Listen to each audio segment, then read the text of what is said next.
மூடுதே. மகிமை நன்மையெல்லாம் பரிசுத்த ஸ்தானத்தை மூடுதே. தேவன் பிரசன்னமே இறங்கியே வந்திடுதே. ஓ தேவன் பிரசன்னமே இறங்கியே வந்திடுதே.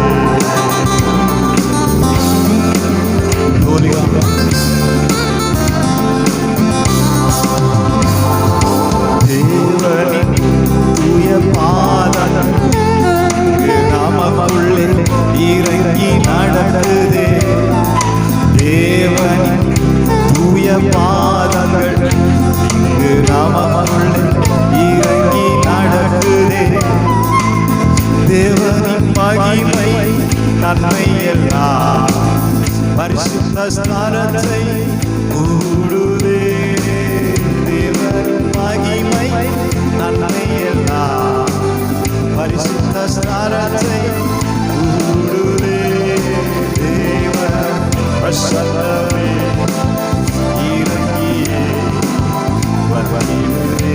ஓ தேவன் பிரசன்னமே இறங்கியே வந்திடுதே.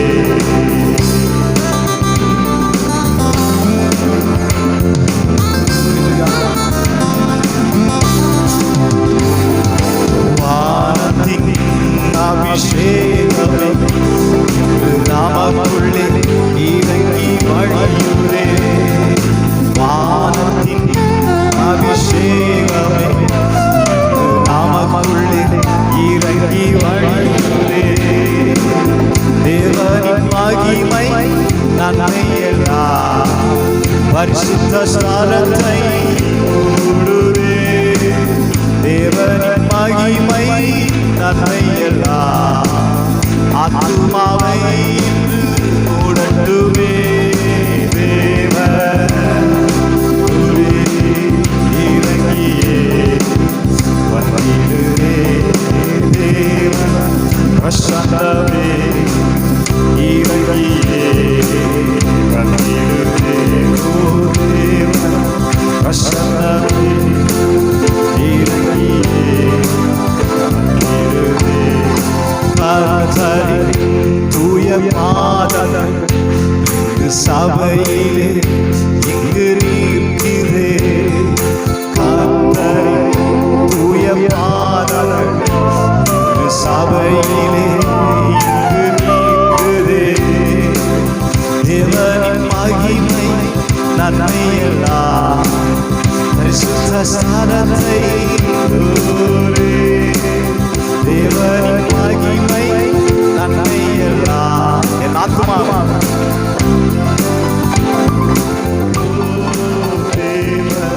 பிரசன்னமே இறங்கியே வந்திடுதே.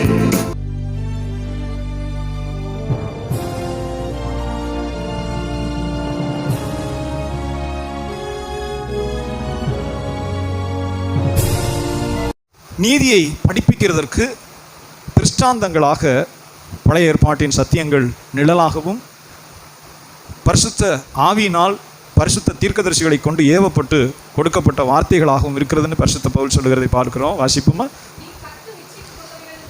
தீமோத்தேயுக்கு பவுல் எழுதும்போது இதை சொல்றார். தீமோத்தேயுடைய புத்தகத்தில் பவுல் எழுதும்போது நீ கற்று நிச்சயித்து கொண்டவைகளில் நிலைத்திரு. சொல்லுங்க ஆமென். அது ரொம்ப ரொம்ப முக்கியமானது. அதனால தான் கர்த்தருடைய வார்த்தைகளை ஒரு பிரசங்கத்தை ஒரு பைபிள் படிக்கும்போது ஒரு சத்தியத்தை கேட்கும்போது சொல்லுங்க ஆமென் ரொம்ப கவனமாக கேட்கணும்.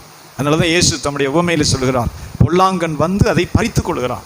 இதுதான் வழியருகே விதைக்கப்பட்ட விதை. அப்போ வழியருகே விதைக்கப்பட்ட விதை எதுனா உடனே பொல்லாங்கன் வந்து அந்த சத்தியத்தை இருதயத்தை விட்டு எடுத்து விடுகிறான், மனதை விட்டு எடுத்து விடுகிறான்.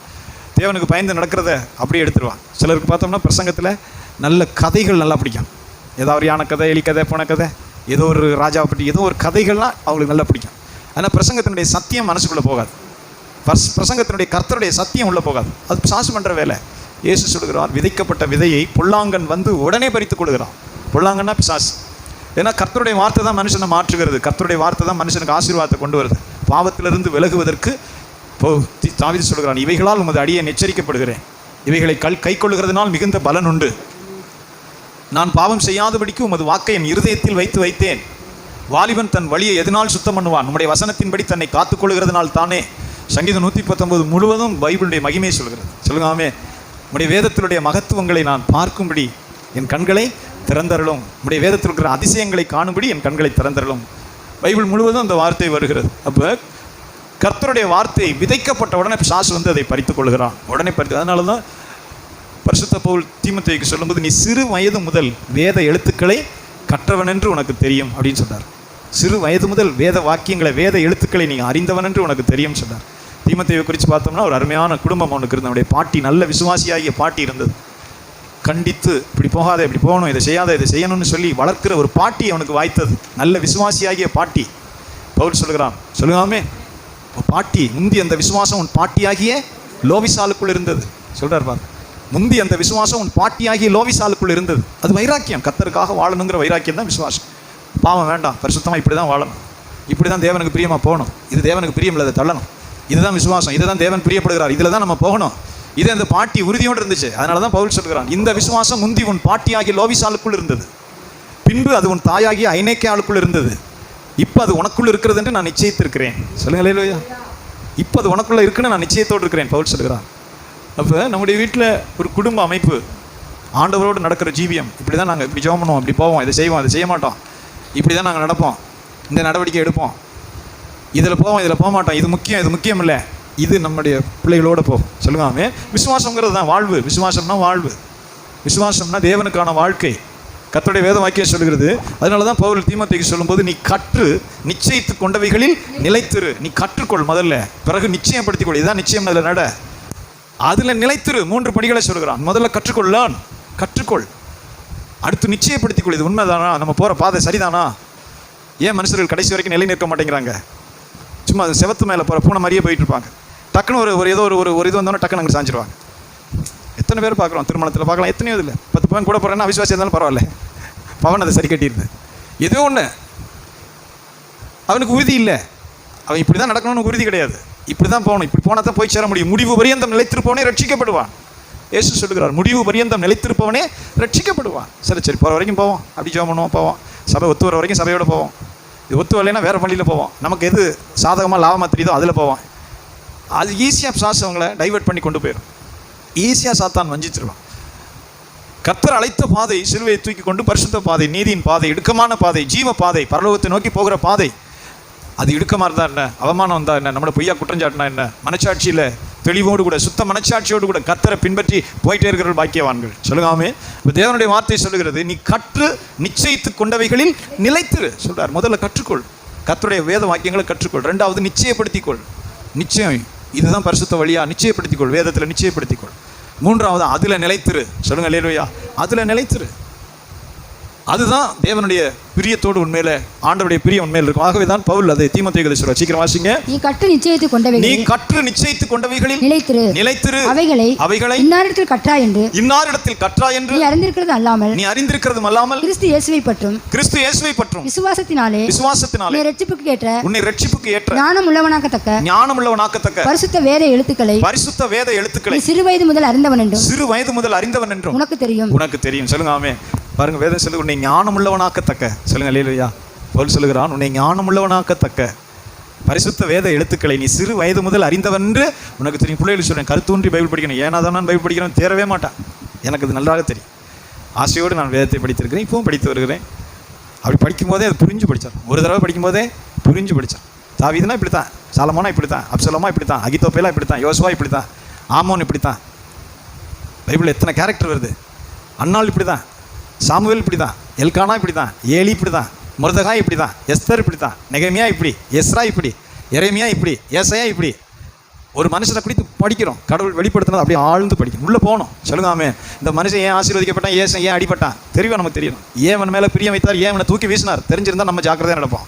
ஏன் அவன் மேலே கிருபையோடு இருந்தார், ஏன் அவனை தூக்கி வீசினார் ஆண்டவர், ரொம்ப ஈஸியாக தெரிஞ்சிடும். ஆழ்ந்து உள்ளே போகணும்.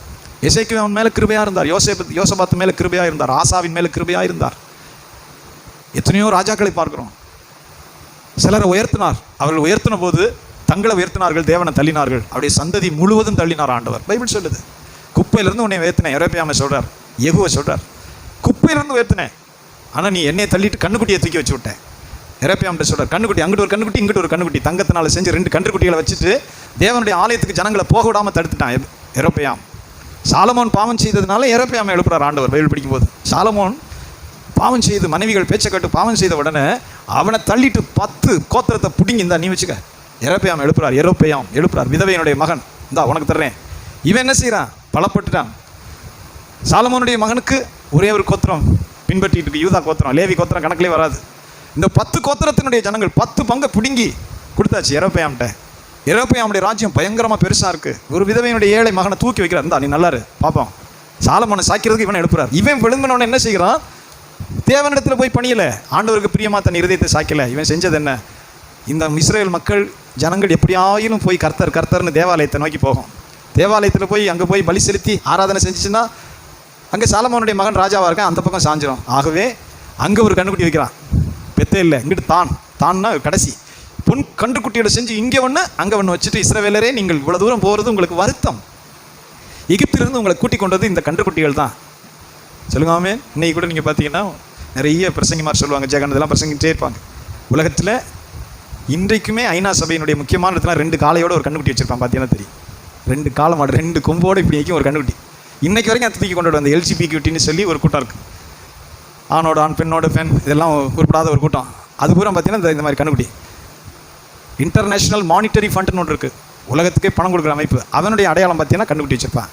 ஷேர் மார்க்கெட்டினுடைய அடையாளம் பாருங்கள், ஒரு கண்ணுக்குட்டி வச்சுருப்பான். அதெல்லாம் கவனித்து பார்க்கணும். ஷேர் மார்க்கெட் உலகம் பூரா பணத்தை புரட்டான்ல, கண்ணுக்குட்டி தான் அடையாளமாக வச்சுருப்பான். இது சாசு எல்லா இடத்துலையும் அப்படி கொண்டு வந்துகிட்டே இருக்குது. கண்ணு முன்னாடி அற்புதம் செய்து ஆண்டவர் கொண்டு வந்தார் இஸ்ரேல் மக்களை. ஆனால் அது வரும்போதே 40 வருஷத்துக்கு இடையில கண்ணுக்குட்டி தான் தூக்கி சுமந்துச்சு. அதுக்கு பிரியம் கண்ணுக்குட்டி தான். கண்ணுக்குட்டி தூக்கி தோல் வச்சு டங்குன்னு ஆடணும். தன்னை உண்டாக்கினவரை மறுதளிச்சுட்டு ஒரு மிருகம் கண்ணுக்குட்டியை தூக்கி வச்சுக்கிட்டு கொழுன்னு ஆடணும். அதுக்கு திருவிழா கொண்டாடணும். மனம் போல போக்கில் போகணும், பிறகு அடி வாங்கி சாகணும். இது வாடிக்கையாக நடக்கும் இஸ்ரேல் மக்களுக்கு. தன்னை உண்டாக்கினவரின் மகிழ் அதுக்கு விருப்பம் இருக்காது. தன்னை உண்டாக்கினவரை சேவிக்க விருப்பம் இருக்காது. தன்னை உண்டாக்கினவரை போய் தொழுது கொள்ள நன்றியோடு அவருக்கு துதி செலுத்ததுக்கு விருப்பம் இருக்காது. அது குறுக்கு வழியில் மனம் போன போக்கில் கண்ணுக்குட்டியை தூக்கிட்டு ஆடணும். இந்த பாவம் தொடர்ந்து வருது. எகிப்தில் தாண்டி வந்த வனாந்திரத்துலேருந்து வருது. கர்த்தர் 40 வருஷம் கூட்டிகிட்டு வரும்போதே ரெம்பான் எனும் சுரூபத்தை தூக்குச்சு, நட்சத்திர சுரூபத்தை தூக்கி பணியாரம் சுட்டுக்கிட்டு கர்த்தர் மண்ணாவும் தேனும் கொடுக்குறாரு. அதை சாப்பிட்டுட்டு கண்ணுக்குட்டியை தூக்கிட்டு ஆடுது. சொல்லுங்காமே. மோசே போய் சீனாய் மலையில் ஜெபிக்கிறான், தேவனே இந்த ஜனத்தை நான் எப்படி கொண்டு போவேன், இந்த ஜனத்தை நான் எப்படி கொண்டு போய் சேர்ப்பேன், இது நான் எங்களுக்கு கொண்டு போய் சேர்ப்பேன். அவன் கெஞ்சி 40 நாள் உபவாசம் இருந்து சீனாய் மலையில் ஜெபிக்கிறான். வர தாமதமாகுது.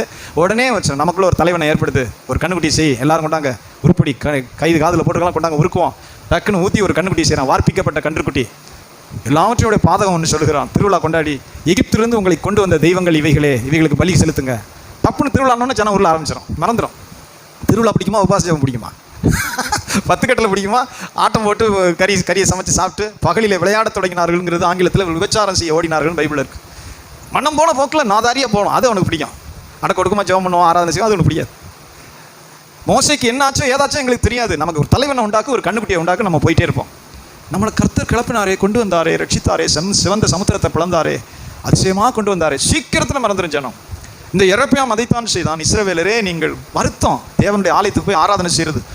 ஒரே ஒரு ஆலயம் தான் இருக்குது, நீங்கள் அவ்வளோ தூரம் போகிறது வருத்தம் உங்களுக்கு. இங்கே ஒரு கண்ணுக்குட்டி வைக்கிறேன், இங்கே ஒரு கண்ணுக்குட்டி வைக்கிறேன், நீங்கள் இதுக்குள்ளேயே சுற்றுங்க, கண்ணுக்குட்டியே பழி செலுத்துங்க. கர்த்தர் சொல்ல அப்படி பொறுமையாக பார்த்துட்டு சொல்கிறார். சொல்லுங்காமே.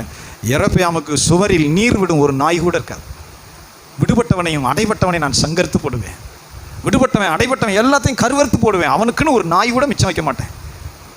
அவன் ஒரு விதவையின் மகன், ஏழை மகன். சாலமோன் செஞ்ச பாவத்துக்காக இவனை எழுப்பி நீ இருடான்னு சொன்னால் இவன் அதை விட பாவியாக இருக்கான். சொல்லுங்க அல்லேலூயா. இதே தான் சவுலும் செய்கிறான். சவுலை மாடு மேய்ச்சவனை தூக்கி வச்சா அவன் தனக்கு ஒரு ஜெயஸ்தம்பம் நாட்டி நான் ராஜாவா நீ ராஜாவான்னு அவன் ஒரு லக்கம் இழுத்துட்டு போகிறான். சாமுவேலை கொண்டு சொல்கிறார், மகனே இதை செய்யலாம், அவன் செய்ய மாட்டான், வேற செய்வான். மனுஷருடைய கீழ்ப்படியாமை, மனுஷருடைய அடங்காப்படாதித்தனம், அது மனுஷர் மேலே தண்டனை கொண்டு வரும். ஏன் இது சொல்லுகிறேன்னா, கர்த்தருடைய வேத புத்தகத்தை படிக்கணும். சொல்லுங்காமே, ஆழ்ந்து படிக்கணும். ஏன் தேவன் யார் மேலே பிரியம் வைக்கிறார், யார் மேலே பிரியம் வைக்கல. வேதத்தில் வாசிக்கிறோம், அவன் கர்த்தருடைய பார்வைக்கு செம்மையானதை செய்தான். சில ராஜாக்களுக்கு வரும் தொடங்கும் போதே, அவன் கர்த்தருடைய பார்வைக்கு நலமானதை செய்தான், அவன் கர்த்தருடைய பார்வைக்கு பொல்லாப்பானதை செய்தான். இத்தனை வருஷம் அரசாண்டான்னு வரும். 1 சாமுவேல் தொடங்கி 2 நாளாகும் வரைக்கும் இது வந்துகிட்டே இருக்கும். இவன் கர்த்தருடைய பார்வைக்கு செம்மையானதை செய்தான். வீட்டை சுத்தம் பண்ணுறான், விக்கிர ஆராதனை விடுபடுறான், தேசத்தை சுத்தம் பண்ணுறான், கர்த்தருடைய ஆலயத்துக்கு போகிறான், ஆராதனை செய்யறான், பலி செலுத்துறான், உனக்கு பிரியமானதை செய்யணும் ஜெபம் பண்ணுறான். வசனம் சொல்லுது, இவன் கர்த்தருடைய பார்வைக்கு செம்மையானதை செய்தான். சொல்லுங்காமே. இலட்சியான புணர்ச்சிக்காரரை தேசத்தை விட்டு அகற்றினான். இவங்களாம் செக்ஸுவல் பெர்வர்ட்ஸ்னு ஆங்கிலத்தில் இருக்கு. ஒழுக்கக்கேடாய் தானும் கெட்டு புறனையும் கெடுத்துக்கிட்டு இருப்பான். அவனை பூரா காலி பண்ணி விட்டான், ஓடுறா அப்படின்னு. விக்கிரக ஆராதனையோடு சம்மந்தப்பட்டது இந்த அருவருப்பான பாவங்கள். நல்ல ராஜாக்கள் எல்லாம் சுத்தப்படுத்தி அள்ளி விட்டுட்டு தேவனுடைய ஆலயத்தை புதுப்பிச்சு ஜனங்கள் ஆராதனைக்கு வர சொல்லி பலி செலுத்தி கர்த்தரோடு உடன்படிக்கை செய்தார்கள். கர்த்தருடைய பார்வைக்கு செம்மையானதை செய்தான். சொல்லுங்காமே கிருபை பெற்றார்கள். தன்னை தாழ்த்தினவர்கள் எசேக்கியாவை பார்க்கிறோம், யோசபாத்தை பார்க்கிறோம், ஆசாவை பார்க்கிறோம், இன்னும் நிறைய ராஜாக்கள், யோசியா. அப்புறம் படிக்கும் போதே நல்ல தேவனுக்கு பிரியமானவர்கள் எதை செய்தார்கள்? தேவனிடத்தில் தண்டனை பெற்றவர்கள் யார்? ஏன் அப்படி போனார்கள்? ஆழ்ந்து படிக்கணும் பைபிளை. சொல்லுங்காமே பைபிள் ஒரு தடவை படிக்கும்போது ஆழமாக படிக்கணும், பிரியத்தோடு படிக்கணும், இருதயத்தை ஊற்றி படிக்கணும். சத்தமாக சொல்லுங்காமே ஏனாதான் பைபிளை படிக்கக்கூடாது. கர்த்தருடைய வேதம் நம்மை வெளிச்சமாக்கும், விடுவிக்கும். ஆகவே தான் வேதம் சொல்லுகிறது, நீ சிறு வயது முதல் உன்னை ஞானவானாக்கத்தக்க பரிசுத்த வேத எழுத்துக்களை நீ சிறு வயது முதல் அறிந்தவன் என்று உனக்கு தெரியும். சத்தமா சொல்லுங்க அல்லேலூயா. கர்த்தருடைய பரிசுத்த நாமத்துக்கு மகிமை. ஒரே ஒரு வேத பகுதியை நம்ம கடந்த நாளில் நம்ம கவனித்தது போல ஆசா அப்படியே திருப்போம் 2 நாளாகம புஸ்தகத்துக்கு திருப்புங்க 15ஆம் அதிகாரம் வாசிக்கிறோம். ஆசா முதல்ல அவன் ராஜாவாக தேவனால் அபிஷேகம் பண்ணப்பட்டு 14ஆம் அதிகாரம் 2 நாளாகமம் 14ஆம் அதிகாரத்தில் வாசிக்கும் போதே வாசிக்கிறோம் பாருங்க. அபியா தன் பிதாக்களோட நித்திரை அடைந்த பின் அவனை தாவீதி நகரத்தில் அடக்கம் பண்ணினார்கள். அவன் ஸ்தானத்தில் அவன் குமாரனாகிய ஆசா ராஜாவானான். அவனுடைய நாட்களில் தேசம் 10 வருஷம் மட்டும் அமைதலாக இருந்தது. ஆசா தன் தேவனாகிய கர்த்தரின் பார்வைக்கு நன்மையும் செம்மையுமானதை செய்தான். சொல்லுங்க, அவன் தொடங்கும் போதே, ராஜாவை ஆரம்பிக்கும் போதே தொடங்கும் போதே தேவனுடைய பார்வைக்கு நன்மையும், அது ரொம்ப முக்கியமான வார்த்தை, எல்லாருக்குமே சொல்லுகிறேன். சொல்லுங்க அல்லேலூயா. நீ எதை செய்தாலும் சரி, எந்த ஒரு காரியம் தேவனுக்கு பிரியமா, நம்முடைய மனச்சாட்சி ஆண்டவர் இதிலெல்லாம் ஒன்னோட ஒன்று சம்மந்தப்பட்டதா போ. தேவனே இது சரிப்படுமா, ஆண்டவர் இது உங்களுக்கு பிரியமா? சொல்லுங்க அல்லேலூயா. தேவனுடைய பார்வைக்கு நன்மையும் செம்மையுமானதை செய்தான். இது கர்த்தர் அவனுக்கு சாட்சி சொல்றார். ஆண்டவருடைய பார்வையில் நன்மை செம்மை, அதை செய்துட்டு போயிட்டே இருக்கிறான். வசனம் சொல்கிறது அவன் கர்த்தரை தேடுகிறான். 2வது வசனம் சொல்லப்பட்டிருக்கிறது, கர்த்தரை 3வது வாக்கியத்தில் அந்நிய தேவர்களின் பலிபீடங்களையும் மேடைகளை அகற்றி சிலைகளை உடைத்து விக்கிரக தோப்புகளை வெட்டி தங்கள் பிதாக்களின் தேவனாகிய கர்த்தரை தேடவும் நியாயப்பிரமாணத்தின்படியும் கற்பனையின்படி செய்யவும் யூதாவுக்கு கற்பித்து அப்படின்னு சொல்லப்பட்டிருக்கு. சொல்லுங்க, யூதாவுடைய எல்லா பட்டணங்களிலும் இருந்து மேடைகளையும் விக்கிரங்களையும் அகற்றினான். அவனுக்கு முன்பாக ராஜ்யம் அமெரிக்கையாக இருந்தது. அமெரிக்கைன்னா அமைதி. அப்போ தேவன் அவனுக்கு முன்பாக அமைதியான ஒரு ராஜ்யத்தை கட்டளிட்டார். சத்துருக்களை மண்டையில் அடித்து தாழ்த்தி வச்சிருக்கிறார். எந்த சத்துருக்களும் எழும்பலை. அவன் அப்படி பலப்பட்டு கொண்டே வருகிறான். அதனால தான் 6ஆம் வசனத்தில் வாசிக்கிறோம், கர்த்தர் அவனுக்கு இளைப்பாறுதலை கட்டளையிட்டதினால் அந்த வருஷங்களில் அவனுக்கு விரோதமான யுத்தம் இல்லாதிருந்தது. தேசம் அமெரிக்கையாக இருந்தபடினால் யூதாவிலே அரணான பட்டணங்களை கட்டினான். சொல்லுங்க அல்லேலூயா. ஒவ்வொரு வாக்கியம் அப்புறம் நம்ம நிறைய நேரங்களில் தேவன் நமக்கு ரொம்ப கிருபையை அமைதியை நம்ம கட்டி பெறுகிறதுக்குள்ள அனுகூலங்களை பண்ணுவார். அப்போ அனுகூலமாக ஆண்டவரோடு நடந்து போயிடணும். சொல்லுங்க அல்லேலூயா. சிலருக்கு அந்த பாக்கியமே இருக்காது. அவங்க பொல்லாப்புலே இருப்பாங்க, கொடூரமாக இருப்பாங்க, கள்ளம் கபடமாக இருப்பாங்க. நிறைய பேரை பார்த்து வரேன், கள்ளம் கபடம் கொடூரம், வாங்கினா கொடுக்க மாட்டாங்க, உண்மை இருக்காது, ஜெபம் பண்ணுவாங்க, ஆராதனைக்கு வருவாங்க, அவ்வளோதான் அவங்களுடைய தகுதி. ஒரு உண்மை நேர்மை, பிறர்கிட்ட வாங்கினா கொடுத்துடணும், பிறருடையதை கொடுத்துடணும், யாருக்கு எதை கொடுக்கணுமோ கொடுத்துடணும், நீதி இருக்கணும். சொல்லுங்காமே கர்த்தருடைய வேதம் சொல்லுகிறது இளைப்பாறுதலை கட்டளையிட்டு அப்படியே அவன் அப்படி கொண்டு போகிறார். அமெரிக்கையாக இருக்குது, தேசம் அமைதியாக இருக்கிறது, அவன் பட்டணங்களை கட்டி விறுவிறுன்னு அப்படி மேலே வந்துட்டே இருக்கிறான். சொல்லுங்காமே சிலருடைய வாழ்க்கையில் அது நடக்கவே நடக்காது. அவங்களுடைய பொல்லாப்பை விட்டு விலக மாட்டாங்க. வஞ்சகம், நிறைய விஷயங்கள் அப்படி பொல்லாப்பு, கடை வாங்கினா கொடுக்க மாட்டாங்க, கர்த்தருக்கு கொடுக்க மாட்டாங்க, எல்லா விதத்திலும் கையை சுருக்கி சாபமும் தண்டனை மட்டும்தான் இருக்கும், வேறு எதுவுமே இருக்காது. கோயிலுக்கு வந்துட்டு போயிட்டு அது என்ன சொன்னாலும் அது ஆத்மாவுக்குள்ளே சத்தியம் போகாது. அந்த கர்த்தருடைய சத்தியத்துக்கு உள்ளே செவி கொடுத்து கீழ்ப்படிய மாட்டாங்க. அவர்கள் போகிறது அவங்க ஒரு பிளான் வச்சுருப்பாங்க, அதில் போயிட்டே இருப்பாங்க. அது அவர்களுக்கு கிருபையும் ஆசீர்வாதத்தையும் கொண்டு வராது. இங்கே கர்த்தரை தேடி கர்த்தருடைய வார்த்தையின்படி நடந்து ஆண்டவருக்கு கீழ்ப்படிந்து அப்படியே போகும்போது அவனுக்கு இளைப்பாறுதலை கட்டளையிடுகிறார்.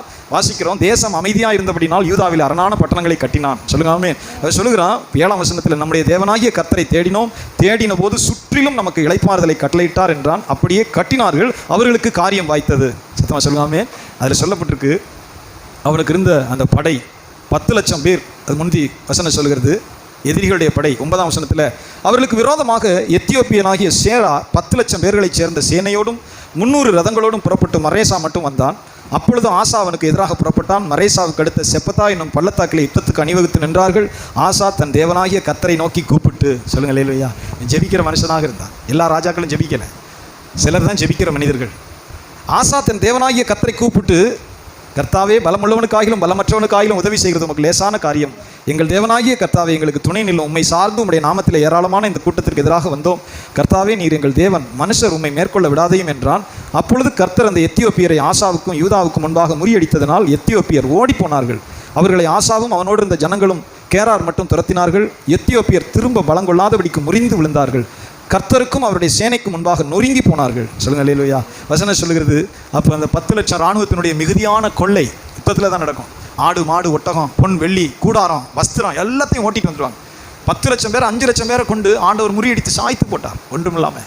அப்படியே வாசிக்கிறோம் 15ஆம் அதிகாரம் முழுவதும் கர்த்தர் அவனுக்கு கிருபையைத்தான் கொடுத்து கொண்டே வருகிறார். வாசிக்கிறோம் பாருங்க, இளைப்பாறுதலை கட்டளையிட்டார். சொல்லுங்க அல்லேலூயா. 15 வாசிங்க சிஸ்டர். 15 இந்த ஆணைக்காக யூதா ஜனங்கள் யாவரும் சந்தோஷப்பட்டார்கள். தங்கள் முழு இருதயத்தோடும் ஆணையிட்டு தங்கள் முழு மனதோடும் அவரை தேடினார்கள்.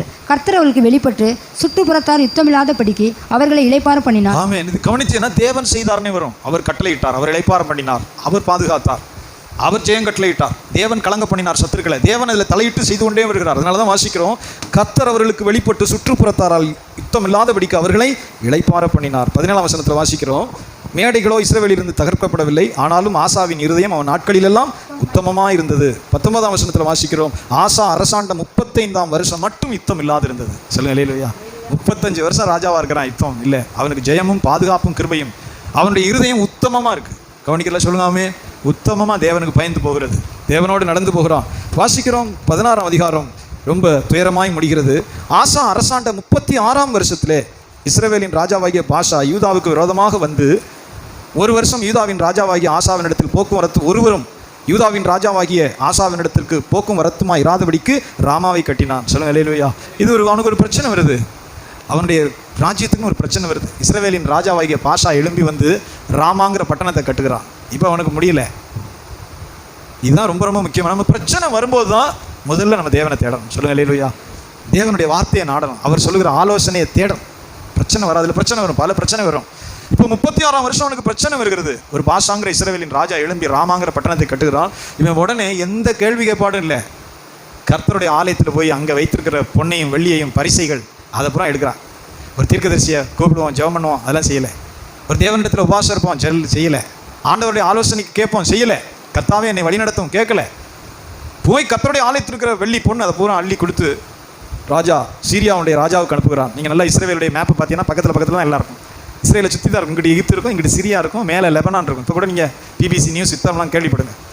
இஸ்ரேலுக்கு நேராக மேற்கு பக்கம் இந்த பகுதியில் பார்த்தீங்கன்னா லெபனான் இருக்கும், லீபனோன், சிரியா அங்கிட்டு இருக்கும், சுற்றி தேசம். இந்த மனுஷன் ஆண்டவருடைய ஆலயத்தில் கையை வச்சு எல்லாத்தையும் எடுத்து சீரியாவுடைய ராஜா பெனாதாத்துக்கு கொடுத்து விட்டு, என் தகப்பனுக்கும் உன் தகப்பனுக்கும் உடன்படிக்கை இருக்குது, நீ வந்து அவனோட சண்டை போடு, என்னோட பிரச்சனை இல்லாதபடி அவனை சண்டை போடு, அவனுக்கும் உனக்கு இருக்கிற உடன்படிக்கையை தள்ளிட்டு நீ வந்து அவனோட சண்டை போடுன்னு சொல்கிறான். அவனும் கேட்கிறான். பைபிள் வாசிக்கிறோம். சொல்லுங்காமே, அந்த பொருளெல்லாம் எடுத்துகிட்டு வந்து இவன் கட்டுகிறான். இதெல்லாம் கர்த்தருடைய ஆலோசனையை கேட்காம செய்கிறது. கர்த்தருடைய ஆலோசனையை ஒரு தீர்க்கதரிசனம், ஒரு ஜெபம், ஒரு எதையும் கேட்காம தன் இஷ்டத்துக்கு செய்கிறது.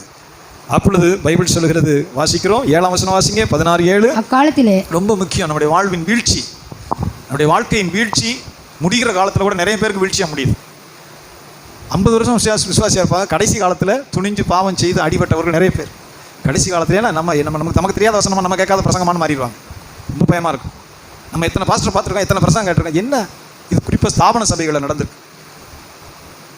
துணிஞ்சு எழும்பிடுவாங்க, அடிதடி பூசணம் எல்லாத்தையும் எழும்பிடுவாங்க. ஆனால் அவருடைய முடிவு பரிதாபமாக முடியும், ரொம்ப பரிதாபமாக முடியும். தேவனுக்கு பயப்படுறதை விட்டுருவாங்க, அவ்வளோதான். நாங்கள் பார்க்காத ஏசுனாதரான்றாங்க, நாங்கள் கேட்காத பிரசங்கமாக, நாங்கள் பார்க்காத பாட்டா, அந்த அளவுக்கு போயிடுவாங்க. தேவனுக்கு பயப்படுறதை தள்ளும்போது தேவன் அவர்களை கைவிடுகிறார், தள்ளி விடுகிறார்.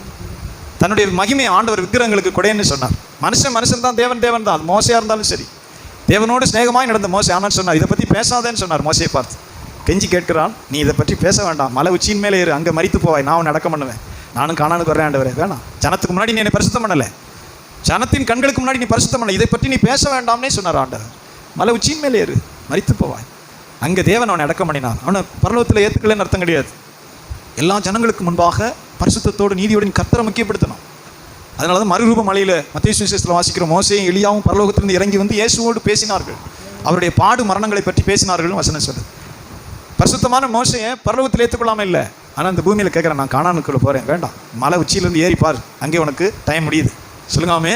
அப்போ தேவன் தன்னுடைய மகிமையை மனுஷருக்கோ விக்கிரங்களுக்கோ யாருக்கும் கொடுக்கறதில்ல. அவர் தேவன் தான், மனுஷன் தான். நான் தேவனுக்கு சமமாவேன்னு சொன்னபோது தான் பிசாசாக தள்ளப்பட்டான் லூசிபர்.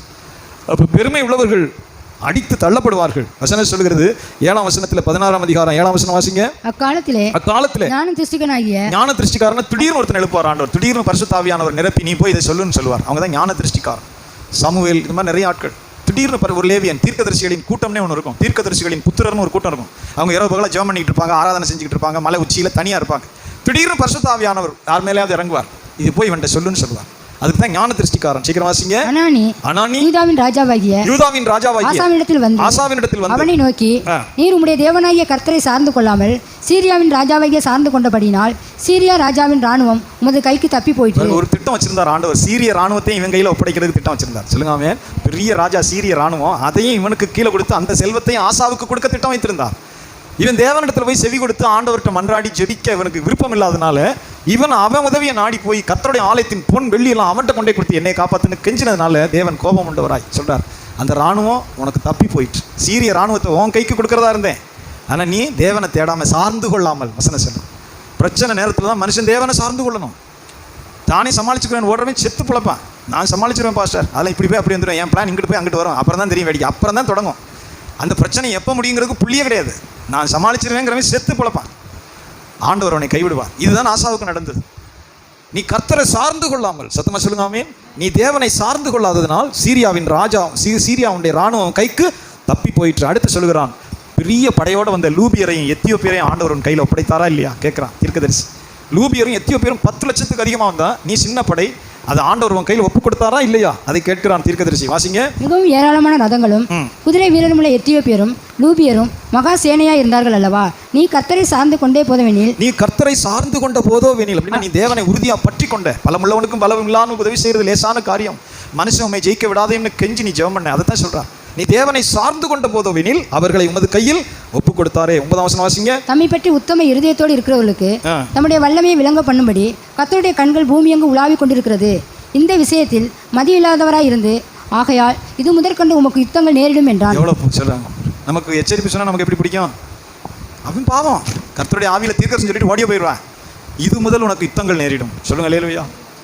இது முதல் உனக்கு யுத்தம் நேரிடும். புத்தி இல்லாம நீ இருந்த, புத்தி கட்டு போய் புத்தி இல்லாமல் இதை போய் நீ செஞ்சுட்ட, இது முதல் உனக்கு யுத்தம் நேரிடும். சொல்லுங்க ஆமென். இப்போ இந்த ஆசா என்ன செய்யுங்க, ஆண்டவரே நான் பாவம் செய்தேன், ஆண்டவரே என் இஷ்டத்துக்கு போயிட்டேன், என் பலத்தை நம்பி என் திமிரில் நான் போனேன், ஒரு உபாசம் போட்டு ஒரு 3 நாள் உபாசம் போட்டு ஒரு 2 நாள் உபாசம் போட்டு என் பாவத்தை மன்னியும், என்னை காப்பாற்றும். அந்த இருதயம் வரல. பெரிய ஆச்சரியம். தேவனை ஆரம்பத்தில் அறிந்து பழகின ஒரு வயசாகும் போது எப்படி போகிறான் என்ன நான் யோசிச்சுட்டார். எப்படி சாலமன் கெட்டு போனேன், இவ்வளோ பைத்தியாரனா போனானே, இவ்வளோ ஞானியாக இருந்த சாலமன் முடிவில் பைத்தியாரன் ஆயிட்டானே. இந்த ஆசா எத்தனை வருஷங்கள் ராஜாவாக இருந்தவன் கடைசியில் இப்படி பைத்தியாரன் ஆயிட்டானே ஆண்டவரே.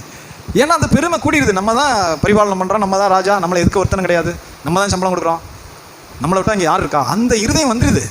அவர்கள் தள்ளப்படுறதுக்கு தான் காரணம். நம்ம எவ்வளோ பெரிய ஆள், எவ்வளோ அனுபவஸ்தேன், எவ்வளவு திறமை, எல்லாரையும் காப்பாற்றி சம்பளம் கொடுத்து நம்மள ராஜா, அதுதான் அவர்கள் வீழ்ந்து போகிறார்.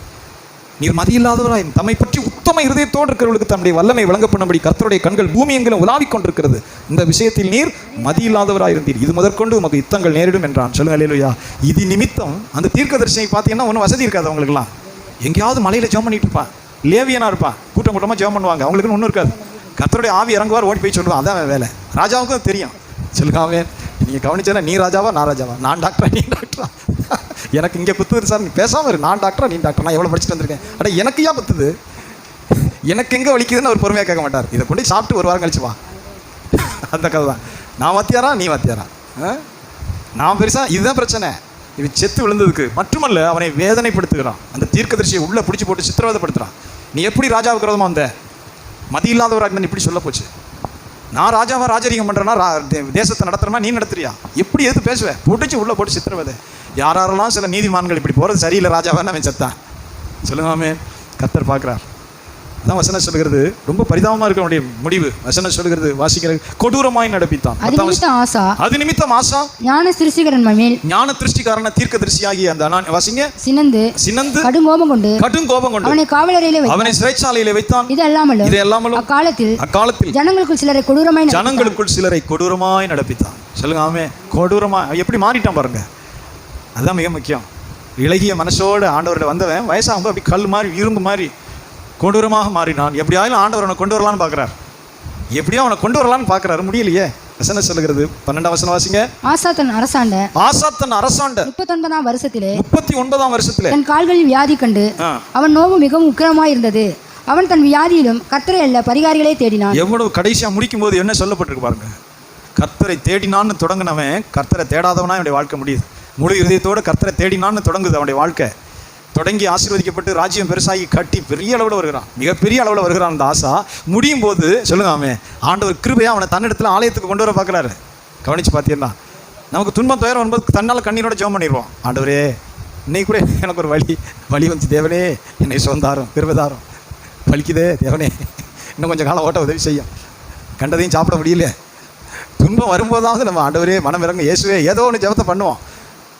அது தேவையில்லை. நான் உத்தரப்பட்டது நல்லது, உமது பிரமாணங்களை கற்றுக்கொண்டு உத்தரம் வரும்போது தேவனே ஒரு இறக்கம் செய்யுங்க, கிருபை செய்யுங்க, பாவத்தை மன்னிங்க. பெருமையாக பேசியிருந்தேன்னா, திமிந்து பார்த்துருந்தேன்னா, திமிரா பேசியிருந்தேன்னா என்னை பாவத்தை மன்னிங்க. ஏதோ ஒரு பாவம் மன்னிப்பு ஜெபத்தை பண்ணுறோம். கிருபை எனக்கு வேணுமே, இன்னும் குறை காலத்தை ஓட்டணுமே. சொல்லுங்க அல்லேலூயா. ஆனால் அந்த அறிவு கூட உனக்கு வரல. காலில் நோவு உக்கிரமாக இருந்தது. அப்படியே ஸ்டவ்வில் ஃப்ளேமை கூட்டுற மாதிரி கூட்டுறாரு. சிம்மில் இருந்து ஃப்ளேமை கூட்டுறாரு. கூட்டுமே தாங்க முடியல. ஆனால் வசனம் சொல்லி முடியும் போது அவன் கர்த்தரை அல்லன்னே முடிக்கிறார் பைபிளை. எவ்வளோ துக்கமான விஷயம். அவனுக்கும் தெரியும் சாக போகிறோம்னு. சாக போகிறோம், நியாய தீர்ப்பில் போக போகிறோம், காலம் முடிய போகுதுன்னு அவனுக்கும் தெரியும். இப்போ கூட அவனுடைய இருதயம் தன்னை ஆசீர்வதித்து இவ்வளோ நாள் காப்பாற்றின தேவனிடத்தில் திரும்பவே இல்லை. சொல்லுங்காமே, வேதனையாய் முடிகிறது அவனுடைய வாழ்க்கை. அவன் கர்த்தரை அல்ல பரிகாரிகளையே தேடினான். சொல்லுங்காமே, பரிகாரினா டாக்டராக தேடிட்டு விடுறான். மருத்துவர் தான் கூட்டம் ஓடியாரணும் அரண்மனைக்கு, கண்ட தைலத்தையும் கொண்டுட்டு வர்றாங்க. ஆனால் கர்த்தர் அவன் காலை வாதித்து நோவை உண்டாக்கினான்ங்கிறது அவனுக்கு புரியல. நோவு கூடிக்கிட்டே போகுது. அவன் டாக்டராக கூட்டி விட்டுட்டு இருக்கிறான். சரி, ஒரு பாவரிக்கை செய்வான், கெஞ்சுவான், என் மேல் இறக்கமாயிரும், கிருபையாயிரும், என்னை குணமாக்கும், என் பிதாக்களின் தேவனே என் மேல் மனமிறங்கும், என்னுடைய பாவத்தை மன்னி, இன்ன நாருக்கு நான் அநியாயம் செஞ்சுருக்கேன், அதெல்லாம் மன்னிங்க, நான் அநியாயம் செஞ்சவங்களுக்குன்னு ஒரு வெகுமதி கொடுங்க. அதான் ரீகாம்பன்சேஷன். அதை தான் சகை சொல்கிறேன். யார்ட்டையாச்சும் அநியாயமாக வாங்கினா 4 மடங்கு கொடுத்துட்றேன், அவங்களை சந்தோஷமாக்கிறேன், அவங்க என் பாவத்தை மன்னிக்கும்படி நான் போய் ஏதாவது ஒரு சரிப்படுத்திடுறேன். ரீகாம்பன்சேஷன். இதை செய்திருக்கலாம். என்னால் பாதிக்கப்பட்ட மனுஷங்களை நஷ்டஈடு கொடுத்து அவனுக்கு இது பண்ணி என்னை மன்னிச்சுக்கப்பா, இதை தெரியாமல் செஞ்சுட்டேன், ஆசீர்வாதம் பண்ணி விட்டுறியா அப்படின்னா முடிஞ்சு போச்சு. எதையுமே அவன் செய்யலை. அப்படி கல் மாதிரி இருக்கிறான். அவன் கர்த்தரை அல்ல, அதுதான் மிக முக்கியமானது. அப்படி நோவு மிக உக்கிரமாக இருந்தது. அவன் தன் வியாதியிலும் கர்த்தரை அல்ல பரிகாரிகளையே தேடினான். சொல்லுங்காமே, கடைசியில் முடிவு அப்படியே செய்ய இறந்து போனேன். சில தான் சிலர் பார்த்தீங்கன்னா அப்படி கல்லாமே இருந்து மறிப்பாங்க. கல்லுனா மனம் திரும்ப மாட்டாங்க, ஞானஸ்நானம் எடுக்க மாட்டாங்க, சபைக்கு வர மாட்டாங்க, அவனுடைய பொல்லாத வழியே திரும்ப மாட்டாங்க. அப்படி சாதிச்சுட்டு அப்படி இருந்து இறந்து அப்படியே நரத்துக்கு போயிடுவாங்க. அவ்வளோதான். தேவன் அவர்களை எவ்வளவோ கிருபையாக அழைப்பார். எவ்வளவோ ஒரு பாடுகள் இருக்கலாம், ஏதோ ஒரு பிரச்சனை இருக்கலாம், தன்னிடத்தில் கூப்பிட்டு அவனை சேர்த்துக்கொள்ள விரும்புவார். ஆனால் மனுஷனுடைய அந்த முரட்டாட்டம், கடினமான இருதயம், கல்லான இருதயம், அப்படி இருந்து அப்படி சேர்த்து நரத்து போயிடுவான். ஆசாவை வேதம் சொல்கிறது 13ஆம் வசனத்தில் வாசிங்க. மரித்து, ஆமேன், சத்தமாக சொல்லுங்க அல்லேலூயா. ஆசாவுடைய முடிவை பற்றி சொல்கிறார். 41ஆம் வருஷம் 1ஆம் வருஷம் தொடங்கும் போது கர்த்தரை தேடினவனாய் தொடங்கினான். 41ஆம் வருஷம் முடிந்து கல்லறைக்கு போகும்போது கர்த்தரை தேடாதவனாய் அடக்கம் பண்ணப்பட்டான். ஆண்டவர் அதை மறைக்கல, அப்படி எழுதுறார். கர்த்தரை தேடாதவனாய் மரித்து அடக்கம் பண்ணப்பட்டான். சத்தமாக சொல்லுவாமே. ஆண்டோடைய சமூகத்தில் ஜெபம் பண்ணுமா. Glory to God. ஆண்டவர் தயவுள்ளவர், கிருபை உள்ளவர். ஸ்தோத்திரம் ஆண்டவரே. தம்மை தேடுகிறவர்களுக்கு அவர் பலன் அளிக்கிறவர், தமக்கு பயந்து நடக்கிறவர்களுக்கு ஒரு கிருபை உள்ளவர், தமக்கு காத்திருக்கிறவர்களுக்கு ஒரு கிருபையை தருகிறவர். நன்றி ஆண்டவரே. தம்மை பற்றி உத்தம இருதயத்தோடு இருக்கிறவர்களுக்கு தம்முடைய வல்லமையை விளங்க பண்ணுகிறவர், தம்மை பற்றி உத்தம இருதயத்தோடு இருக்கிறவர்களுக்கு தம்முடைய வல்லமையை விளங்க பண்ணுகிறவர். ஆண்டவரே ஸ்தோத்திரம். ஜெபம் பண்ணுவோம். பிதாவே மை துதிக்கிறோம்.